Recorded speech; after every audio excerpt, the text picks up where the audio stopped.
Sportman puts it up and scores! Touchdown, Michigan! Holly took the Heisman! And listen to this during goal line.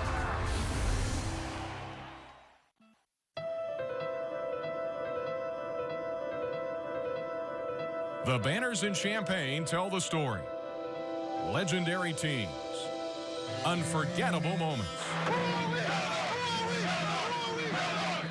But no Fighting Illini squad ascended higher than the 2005 team. A team fueled by the irrepressible play of three of the greatest to sport the orange and blue. Luther Head, Dee Brown, and Darren Williams. They could play point guard for any team in the country. We were all point guards in high school. It didn't matter who got the ball. It didn't matter, who brought it up. That's the trio at its best. We were three smart, intelligent basketball players and played well together. Darren was like the heart.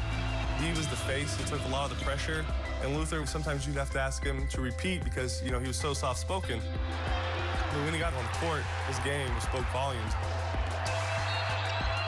I think they had great chemistry. Off the court, they were really good friends. And on the court, it showed. The first on campus, Luther Head, who ended an Illini recruiting drought in Chicago when he arrived in Champaign from Manley Academy in 2001. Luther was an extremely athletic guard. Wasn't really skilled until he got to college, and he worked on his skill set. But he may have made the most improvement of any player at Illinois during that time.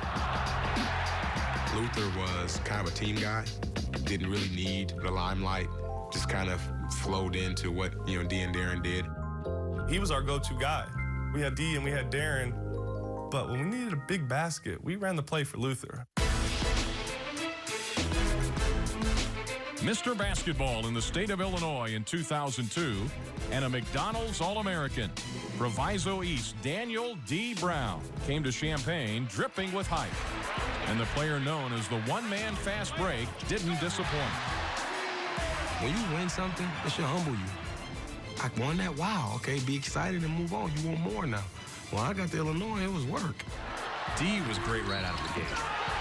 D scored points, D flashed smiles, he showed his orange mouth guard. You could see the energy, you could see the intensity diving on the floor. He was one of those guys that kind of helped build the camaraderie on the team.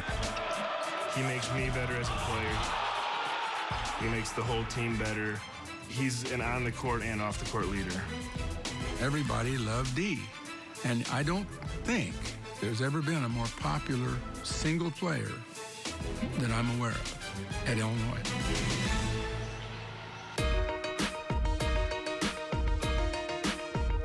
Darren Williams arrived from the outskirts of Dallas in 2002, lacking the accolades of Brown.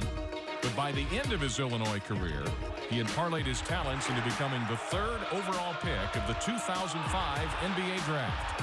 Tops in school history. He was supposed to go to Maryland, and they changed that. He was supposed to visit Tennessee, and C.J. Watson signed like the night before. We were supposed to go to Georgia Tech, and Jarrett Jack signed the day we were supposed to go. I always wanted to go to Illinois. I thought that was like my #1 school on my list, but I was a little nervous that D was there. When I saw him play, I just knew playing with him, he'd make me a better player. He'd make University of Illinois a better program. D was outstanding, but D was the kind of guy that got all the pub. Darren was a guy that righted the ship, got guys in position to be successful.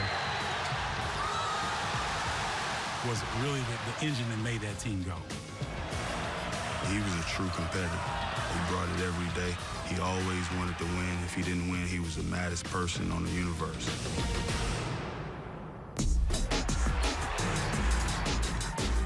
Three guards, all first-team Big Ten honorees, all considered among the top 10 guards in the nation in 2005. The trio served as the backbone of a team best known for its dominance and competitive spirit. I think our guys never thought anyone could beat them, to be honest. That was just their mindset. And they just were so competitive. They would fight on checkers. They would race to the water fountain. They would compete for girls. Everything was competition. Oh, hey, we're not losing them because of 6 points. Practice started getting competitive when you woke up. You might have a text message in the morning from one of the guys saying they want you today, or you walk into the gym and they ask you who you guarding today. I split the teams evenly every day. Very rarely did all those guys play together. If they were playing together, they just killed. They killed the other teams. You know, just think about practice. You know, if we knew I wasn't going to be on somebody's team before practice, I'm already telling them, like, I'm killing you today. I'm giving you buckets. We made each other better. You had to come to practice and really hold your own because them guys are so competitive and they're so into basketball that when you step into the court, you got to lace them up and play.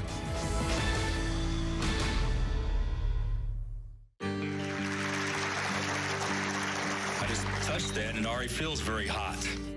During his 3 seasons at Illinois, Bill Self led the Illini to a share of 2 conference regular season titles and the 2003 Big Ten Tournament Championship. But in April of 2003, Self left Champaign for Kansas, leaving a wake of hurt feelings and question marks. Bill had a way to connect with his players, and when he left, it's like you're losing an uncle. You're losing a cool uncle out of the family. I can be mad because he left, but you can't be mad at him. Because he's, like I said, he's doing it for all the right reasons. I contemplated leaving. He was one of the main reasons I decided to come to Illinois. And also I was a little homesick. And so my teammates talked me into Luther, those guys talked me into staying. Coach Self was an amazing guy. At the time, I didn't understand the business. It hurt me a little bit because that's the reason I came there. At first, it was a shock. It was nerve-wracking. You're in limbo waiting to see who they're going to bring in. What is his personality going to be? You know, would he fit our style? Self's successor boasted deep Midwestern roots. Milwaukee native Bruce Weber spent 18 seasons as an assistant to Gene Cady at Purdue before accepting his first head coaching position in 1998 at Southern Illinois, where he steered the Salukis to the Sweet 16 in 2002. I thought all along I was going to be the coach at Purdue. I never saw myself as the Illinois coach. I thought Wisconsin maybe, you know, things like that, but it was just a great opportunity. One of the most honest guys that you're ever going to meet. Ask him a question, he's going to give you an answer. He's not going to give you a nonsensical answer. He's not going to beat around the bush. He had had great success at Southern Illinois, but there was a question, oh, well, you know, had he been an assistant too long?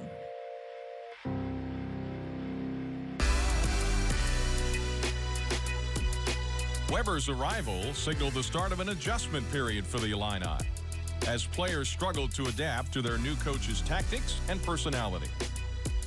We were still hurt because of Coach Self left, and so we didn't allow ourselves to really buy in to what Coach Weber was doing, and D got into it with him every now and then. We bumped heads, but when you got to think about when a coach is coming in, he's trying to put his system, he's trying to put his imprint on. One day wasn't going very good, and I said, we're doing it this way, and D said, let's get going, let's go, and I said, no, we're doing it this way, and then finally I went and took the ball from D. I said, this is my ball, and we're playing the way I want to play. It just took a slow process for me. But buying into a system, everybody said that was the main thing. That wasn't the main thing because I'm great in the system. I love systems. I love when Coach come in and put his imprint on the program, which Coach Weber did an amazing job of doing. As the Fighting Illini began to embrace their new coach, Weber faced the challenge of silencing the constant comparisons to his predecessor. He was tired of hearing the media talk about it. He was tired of hearing the players like, well, this is what Coach Self would do, or this, you know, this is different than what Coach Self would do. Weber was in the locker room, and he basically just stood up the pregame speech and said, we're having a mock funeral for Coach Self. And, you know, the guys kind of looked at each other like, what, you know, what's going on here a little bit. All we heard was Bill.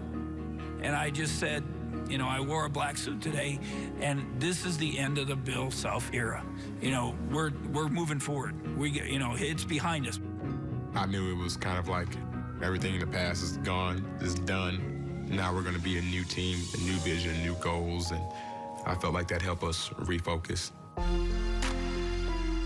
Complicating matters for Weber, a criminal investigation that included one of his star players. There was an off-campus burglary in the fall, and it was never clear to what extent the players were implicated, but it was Luther head Rich McBride and Aaron Spears who later left the program. It was tough. It was tough. But, you know, I had strong people around me, family helped me, my team, coaches was there for me, and I was able to get through it. When Luther Head was arrested for a driving infraction in January 2004, his future with the team was in question. Luther actually was really embarrassed, and he offered to leave the team to spare the university, spare his teammates from further embarrassment. I think it was a big, day with our relationship because he came in and said, "I'm sorry, Coach, I'll quit the program." And I said, I don't want you to quit. I want you to change. And that's all I care about. I think Coach Weber did a good job of sticking his neck out for the players. So I think that was a huge turning point for us to say, he's going to be with us whether we win or we lose or we do good things or bad things. So, let's kind of put this together. Powell to the basket, puts it up, missed it, had to try, got it! The Illini overcame the off-the-court distractions, winning their last 10 regular season games in 2004 to earn their first outright Big Ten title since 1952. Things just started to click. They were fun to watch, fun to coach, and we went on an amazing winning streak. We ended up losing to Duke in the Sweet 16, but we felt like we got over that hump, and we had something special there. I think the things that we failed on made us stronger for the next year. We saw the light, and we've had to work harder to be national champions.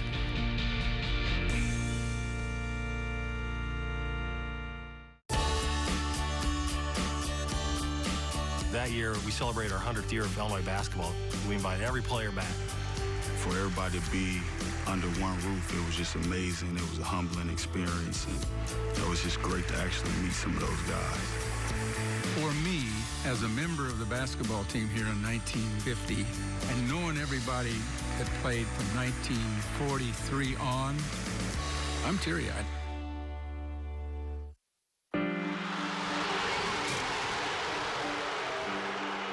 Ranked 5th in the preseason, the Illini lost a key player in the fall of 2004 before they had even played a game. Brian Randall was supposed to be a big cog to that team. 6'7", super freak athlete, can guard multiple positions on the floor. They were scrimmaging, running up and down the floor. Brian was upset with himself. He felt like he had blown a play. I yelled, "Brian!" He ran over and punched the wall. It was a mat, but you could see a knuckle imprint in there for months to come. That's how hard he hit it. One of my bones was pushed in and my pinky was shooting out to the side, so it was frustrating. Even looking back at it, it was something that I'd done so many times before, it didn't even occur to me, like, this is probably a bad idea. You gotta run with your feet, you gotta play with your hands. That wall is not forgiving. And when he did it, he broke his hand, it really just blew my mind because he was needed. Brimming with optimism and confidence, the Illini took to the court and started winning, and kept winning all the way into March. We really believed that we were one of the top teams in the country and that our goal from day one was national championship. They go to Indianapolis to play Gonzaga, and Gonzaga's a great team. It's the wooden tradition game, and Illinois just crushes them from the jump. That was their game. They thought they needed to prove themselves and prove who they were. And we went over there, and we just absolutely annihilated them. To have Coach Wood in there, and then for him to come down and acknowledge us and say, this is a special team. I love how they play. They pass the ball. It was amazing.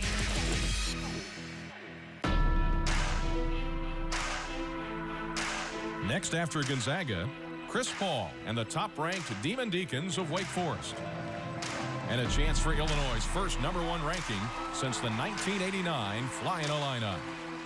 That was a big game, not only for us because they were #1, but for me as well, going against, a guy that they say is ahead of you in, in terms of potential. It was such a big game and such big for our university that who's amped, who's ready to go. The whole assembly hall is filled with orange-clad fans, and it was just electric. They were 10 paces ahead of every other team in the country. Nobody had that chemistry that Illinois had early on, and it showed against Wake Forest. Steve Welmer, the official, tapped me on the shoulder, and he goes, "Weber," and I said, "What?" He goes, "Look at the scoreboard." And I look, and we're up 37, and he goes, "Would you please sit down and enjoy this?" Illinois with its second ever win against the #1 team. They have made a statement that says, you know what? They're playing big-time basketball in Champaign, Illinois.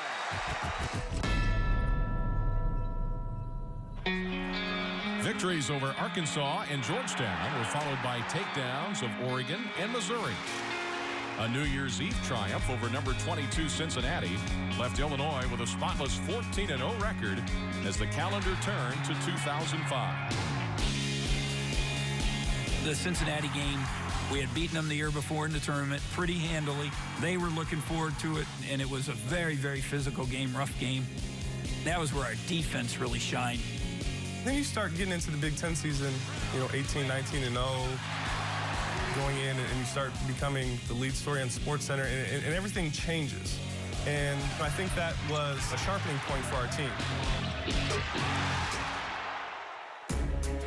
While the headlines fawned over the Illini backcourt, senior Roger Powell and junior James Augustine's presence in the paint enabled Illinois to unleash its electrifying offense and a sticky defense. Roger Powell was our X factor because of the confidence he had in himself, confidence he had in his work ethic, and the confidence he had in the people around him.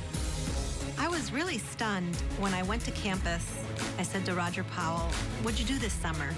And he said, "I became a minister." When Roger got the license, he was a little more vocal with the team. He used what was interesting to him and what he was good at to help us kind of get through tough times of the season. Keep on giving us energy and strength and keeping us together like a family. In Jesus' name we pray, amen. Amen. They gave me the Rev as a nickname, and it wasn't just a nickname. I think I was a spiritual voice for our team. I had scriptures that I really felt like gave me, extra motivation, extra confidence. Every time I write on my shoes, I would look at the verse, and most of the verses had sayings that I could relate to in my game. James was so gifted athletically that you just sometimes had to shake your head. He was just as fast in the long distance as the guards, just as fast on the sprints. So we'd have James guarding the other team's four-man. And then you had D there and Luther on the perimeter just locking people up. Teams couldn't get shots on us. They couldn't make passes on us. Now I'm out running. You forget that Darren pushing the ball with his savviness and his dribbling ability, his core vision. You got Luther running behind you. He wide open. Darren can make that pass. James runs like a deer, one of the best running big men. We one of the best defensive teams in the country. How you gonna score on us? By late January, the winning streak had reached 19 when the Illini traveled north to Madison, where the Badgers were riding a 38-game home winning streak, tops in the nation. It was probably the first time where I think people started to realize that we had more than just 5 players. Jack came in the game, made 2-3 really big baskets, and got us going, and we just took control of the game. A 34-point rout of Purdue pushed the streak to 29, and only the regular season finale at Ohio State stood between the Illini and perfection. I think at the end of that game, we got a little bit, for the first time ever, and the first time only probably with this team, I think we got a little bit tight, and I think it showed. And it just kept getting closer, and all of a sudden you look up, and we're up 2, and they have the ball with a chance. Sylvester for 3! With 5.1 to go! Timeout, Illinois! Unbelievable! They're only down 2. Could have went for the tie, but, they didn't have anything to lose, and they went for the win. Gutsy play, and it worked out for them. Powell for 3! Missed it! And the undefeated dream is over. Coach Weber just said, hey, guys are going to make shots. We've got bigger and better things ahead of us, and we're going to go back to Champaign, and we're going to get better. We weren't playing for anything except perfection. I think in the long run, I believe it really helped us. It eased the pressure.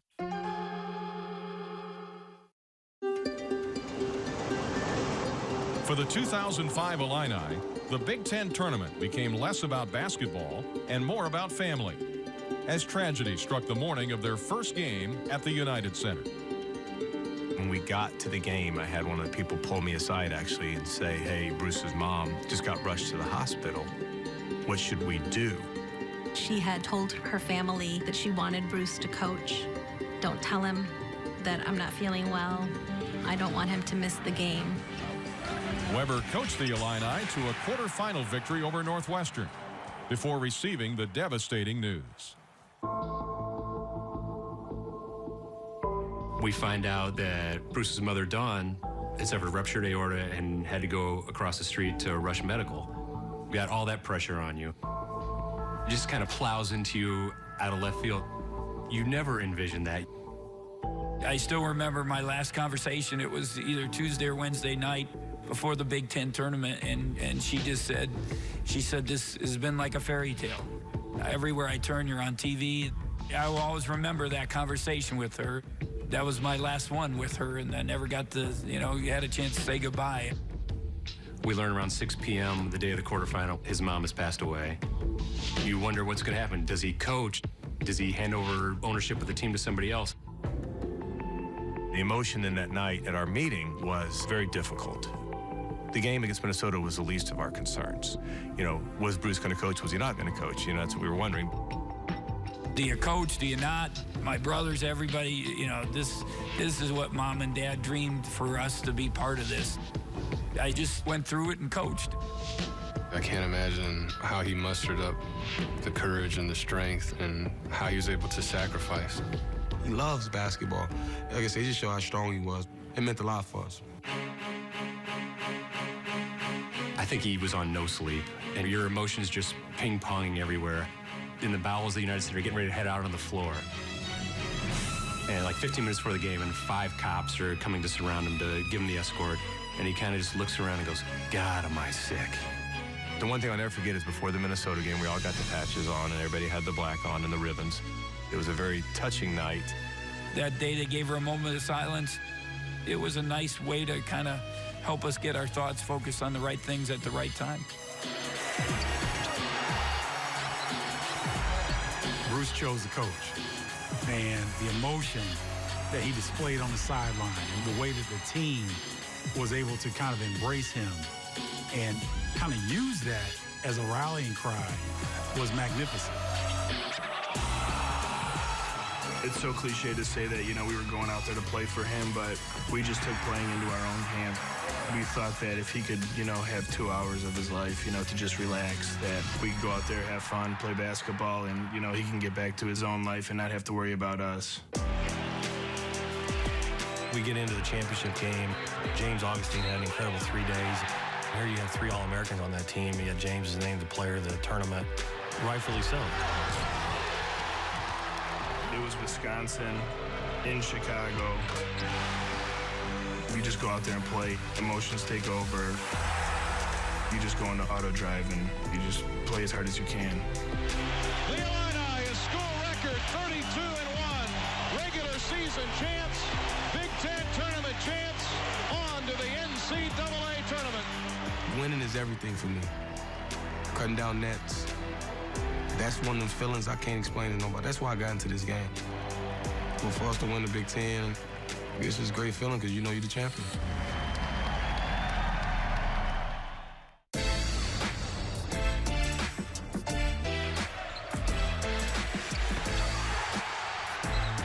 It wasn't even something I ever did in my life. I just wanted to honor my school, and I really believe that my school was still elite, still one of the best universities in the world. Seeing D on Sports Illustrated, I really feel like it was our whole team. That was exciting. You can easily go to school and build your own brand. Oh, it's all about D. Brown, it's all about me, it's all about Darren Williams. No, it's all about Illinois. And when you think about Illinois, like I said, you won't remember that.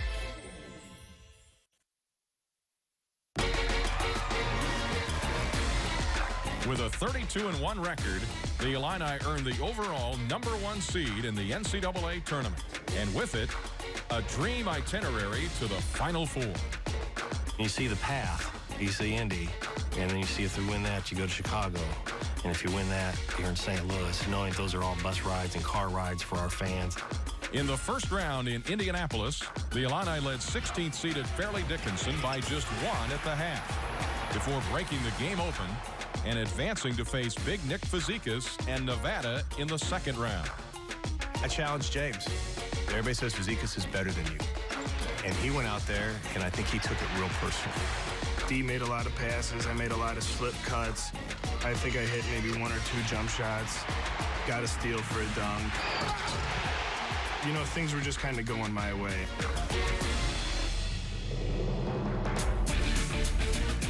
Augustine posted 23 points and 10 boards in a 12-point Illini win. The Sweet 16 awaited in suburban Chicago. where Illinois locked horns with Wisconsin-Milwaukee and an old nemesis, former Iowa assistant Bruce Pearl, whose memo to the NCAA led to sanctions against the Illini in the early 1990s. We found ourselves asking the players, do you have a distaste for Bruce Pearl? What do you think of what he did to the Illinois program? Yeah, these guys were 4 years old, 5 years old. They like to run, they play defense. Okay, well, we gonna run, we gonna play defense like we do. And we was making a shootout, and let's see who can last this 40 minutes. The Illini came out and played great. That's what we did during those first 3 games, was took care of business each step of the way and really set up, the regional final that was highly anticipated. Time to go to work. Let's go. Next up, third-seeded Arizona. With a trip to the Final Four on the line, Illinois entered the contest at less than full strength as Luther Head nursed a pulled hamstring.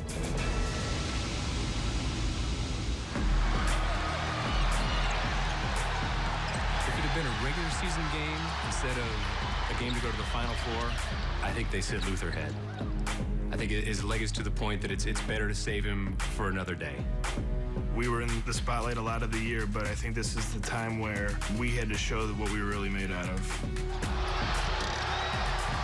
It was a close game until they started pulling away at the end of the second half. And once they started pulling away, I think a little doubt crept in our guys' heads. We'd make a good play, but we'd miss the open shot. Everything kind of spun out of control. And I can remember, coming off with about 6 or 7 minutes to go, and we're down 12, thinking, you know what, this might be the last time that I ever get to play. Channing Frye was a beast, and James Augustine, Roger Powell couldn't deal with him. I felt like, our season, all we worked for was over.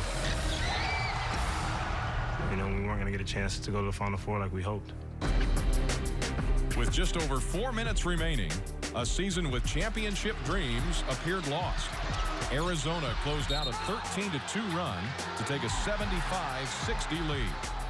That deficit set the stage for the most dramatic comeback in school and tournament history. Listen to this place. It's as quiet as I've seen this gym the last few days. I still remember Darren in the huddle saying, we still can reach our goal, getting to the Final Four. I said, yeah, I just chimed in, just trying to stay positive. He said he prayed and said, if we're meant to go to the Final Four, God help us. I see the guys walk out with the boxes of T-shirts and hats and stuff, and they're sitting behind the Arizona bench. Trust me, everybody saw that. Corner to Darren Williams. Williams drives in, fadeaway shot, got it. 75-63. They didn't panic. I think that was the biggest thing of all of it. We just kept poised. 10, 3, got it. 77-66 Arizona. All of a sudden we hit a growth spurt. And you couldn't see our shoulders, you couldn't see our head, but you're under our foot. Here's Head, right corner 3, missed it. Rebound, Ingram can't get it. Rebound, D got it. 77-68 Arizona. The defensive pressure that Illinois put on Arizona, they panicked, and they didn't know what hit them. Steal, Luther Head. Luther with his layup. Timeout, Illinois. 77-70, Arizona with 1:21 to go. We got into the middle of that run, and then the place, which was like brimming with electricity beforehand, just kind of went crazy. Here come the Illini. Into the front court, Darren Williams. Quickly, around Stoudemire. Layup, Darren, got it. The one thing I remember is looking up at the clock and thinking, if we come back, it's going to be the greatest comeback in the history of college basketball. 80-72 Arizona. Head for 3. Got it. Luther Head for 3. 16 for Luther. Stoudemire dribbling out near midcourt. Shakur stripped away. Williams to D. Brown. Layup. Good. 80-77 Arizona. Timeout Arizona. Oh, what a comeback by these Fighting Illini. Darren caught the ball. He spent it to him. It was one of the craziest passes I've ever seen, like amazing passes. He made the play. Because without his pass, I wouldn't have got the layup. I think it was somewhere around that point when D. Brown goes back to the bench and he's telling guys, it's meant to be. It's meant to be. We have 45 seconds to go. 80-77 Arizona. We're coming out of huddle. I switched to matchups, and Jack Ingram tips the ball, so we get the steal. Inbound, Ingram steals it. Head has it in the left wing. Out top to Williams. Darren for the tie. He got it. He got it. 80-80. Darren Williams with the biggest three of his life. I was gonna shoot it, but you gotta know who hot. Darren was feeling it. He's unbelievable. It was definitely one of the biggest shots of my career. Definitely probably the biggest shot of my college career. Darren hits that three. I have never heard a louder sound, I don't think, in my life. And you look up and it's just, people are going crazy. When Darren Williams tied the score at 80, that was one of the loudest moments that I've ever experienced. It was so loud that it affected your equilibrium, like you felt like you were underwater. I just sat down in my seat and cried when the ball went in. It was, I don't know. I don't know why, but I did. I'd never seen a comeback like that in that short a time with what was on the line and the crowd really getting behind that team that they had loved all season. They would not let them die. If you go back and look at it, really, Luther Head made the best play of the game. McClellan shot, missed it. Rebound, D. Brown. 5 seconds to go. They throw it away to Stoudemire, whose shot is blocked by Head, and a long shot by Adams is no good, and we're going to overtime. Oh, my goodness. Luther blocks it. And if that doesn't happen, I bet you Stoudemire would have made it, and then went to overtime, and as they say, sort of the rest is history. Illinois dominated early in overtime. 2 Darren Williams threes stake the Illini to a 4-point lead. And Luther Head, gimpy hamstring and all, added to Illinois' advantage. Here's a steal. Luther Head coming to the basket. Layup good. 90-84. He had an unbelievable steal in overtime, and he was playing with a pulled hamstring. He was in a lot of pain. He had a great look on his face. Became a thing going around the internet with the determination on it. Arizona pulled within 90-89. And had the ball in the final seconds with a chance to win. Darren had done such a great job on Stoudemire. And going to that huddle, that timeout, Darren was cramping tremendously. He could hardly move. So that's why I was actually on Hassan Adams. I had been on Salim Stoudemire the whole game, but I was like, I don't know if I can stay in front of him right now. Bounce pass on the wing, Adams. Double team, 4. Illinois up 1, Arizona. Adams, jumper, no good. Illinois is going to the Final Four. Illinois is going to the Final Four. 90-89. Look at those Illini jumping around in one of the most amazing games in Illinois history. That's what it is. That's what it is. Jesus. It was an unbelievable feeling. Unbelievable feeling just to come back and win that game. If we don't go down top 5 games of all time, I mean, it was unbelievable. And the dream season continues. We're headed for St. Louis. We'll see you by the arch. I remember Coach Weber telling the team, I looked at the clock, I didn't know what I was going to say to you guys if we had lost. But the only thing I'm going to say to you now is we're going to St. Louis. And the place just exploded. When I watch it, I'm still amazed. I still see a different play, a different situation that I didn't notice the last time because a lot of things had to go our way. There's no doubt about it. The ride back after that Arizona game was unbelievable. I remember getting on the bus. We ended up getting a police escort into Champaign. I ain't never seen a celebration like that. Maybe, they probably do it, other schools, I haven't seen it. It's not about me, it's about those guys that made unbelievable plays. And we're going to the Final Four. We knew it was going to be crazy when we got into campus. I mean, it's just people everywhere. I mean, it's great to come home and see all y'all out here. I know I couldn't do it. It's too cold. I'm from Texas. So, we like to thank y'all for coming in here and supporting us. I'll walk down the street and people will bring up the Arizona game. You can't explain a more perfect situation. You can't tell a better story for that. 1, 2, 3, 4, 5, 6, 7, 8, 9.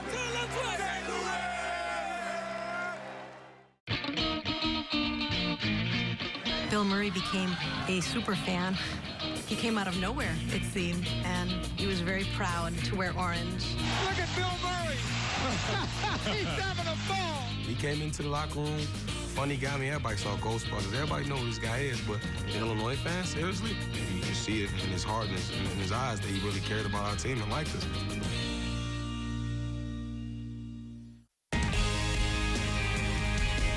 As Bruce Weber received several Coach of the Year honors, Illinois traveled to St. Louis for their first Final Four since the Flying Illini of 1989, followed by a deluge of orange and blue faithful who descended on the gateway to the West.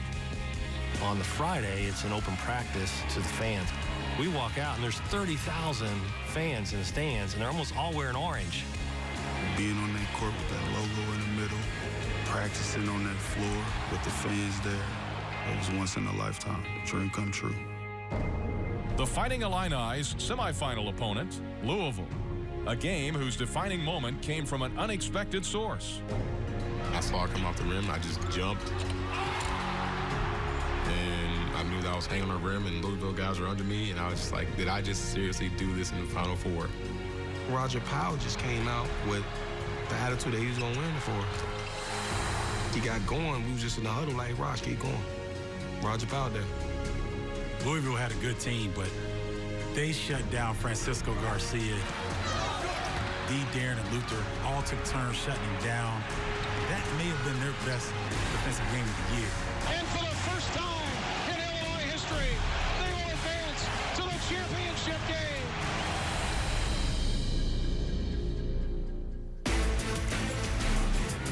Awaiting the Illini in the final, a college basketball blue blood.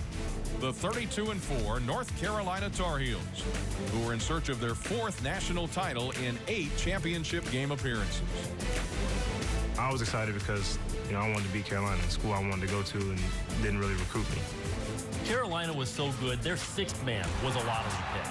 And the NCAA tournament, things like coaching and hard work and all of that only gets you so far, but talent really shines in the NCAA tournament, and North Carolina was loaded.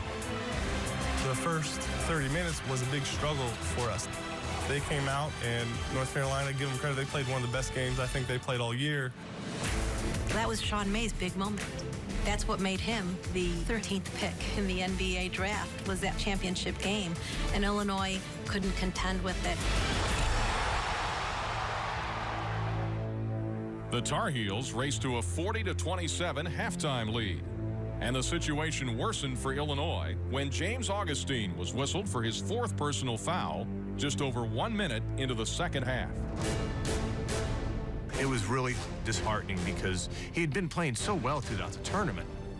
Took out our inside presence and our rebounder and our guy that could do some controlling in the paint. The coaches said, yeah, Coach, he's got 4, you got to take him out. And I said, he hasn't played, we just got to leave him in. I sat on the bench for a little bit, and Coach put me back in and said, be careful. And, I got the 5th, and that's when it kind of was just like, it was over, James Augustine fouling out after 9 minutes of play, that's unheard of. I mean, did you ever hear of a guy playing 9 minutes and fouling out? Even with Augustine on the bench, there remained no quit in this team as Illinois stormed back to tie. Suddenly, all the shots they weren't hitting early, suddenly they run a few plays. Luther hits some shots. Darren hits some shots. Begin to get a little bit of that swagger back. We're a resilient group, We did it before. We did it against Arizona. Even when it was tough, at that point, I thought, we've been here, and we always make a shot. And it was almost always Luther that made the shot. Here's Head, open 3 for the tie. Got it. We're tied at 70. What I think about more than the last few looks is I think about the horrible shot that I believe Rashad McCants took. It's an air ball after we just tied the game that they tip in. If that ball hits the rim, we may get the rebound, and you never know what's going to happen. When North Carolina took the lead 73-70, Coach Weber called a timeout, and we called up a play for Luther Head. We went out and ran the squeeze play, and it was perfect to perfection, and lost the guy. He's wide open. He misses it. I had a couple shots. Luther had a couple shots to tie the game, and we just couldn't buy a basket.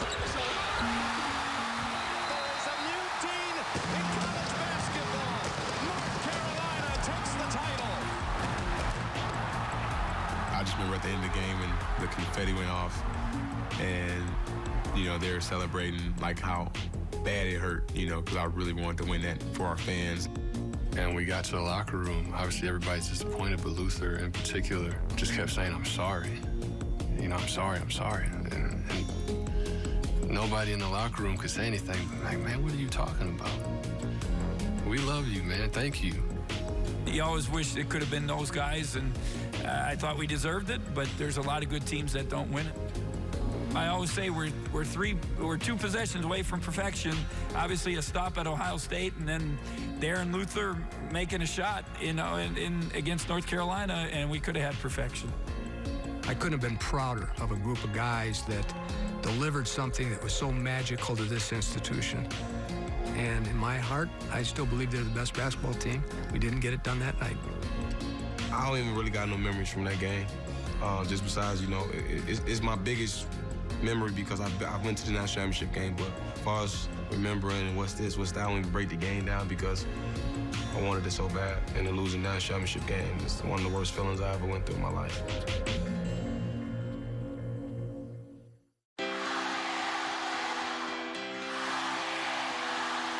Despite falling to North Carolina in the championship game, the Illini returned home to the undying adoration of the orange and blue faithful.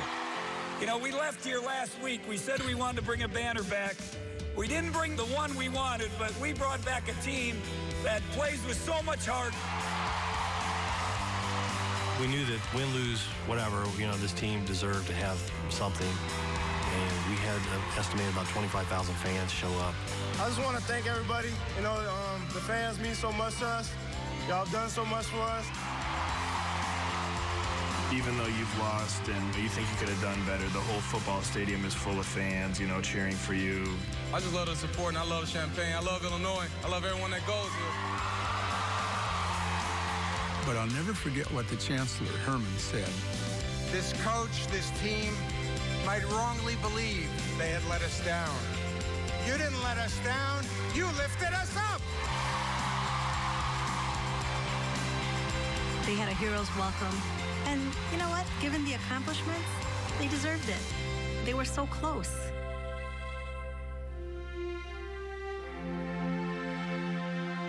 Illinois might go ahead and win a national title someday, but it's not going to go down like this. They're not going to go 29-0. They're not going to dominate virtually every team they see. I don't want to say we changed basketball, but we definitely had a part of that. You wish you could have a group like that all the time, but it's probably not going to happen. I think the biggest compliment I've ever gotten from numerous people is how we played together, that we were fun to watch, that we played basketball the right way. It was a true brotherhood. I hope people can see that from the outside looking in. It was a great year, man. Like, to say something was great, that's big for me. Like, man, that was a great year. You gonna remember that team as being exactly what it is, a great team. And when you say that team, that means a lot.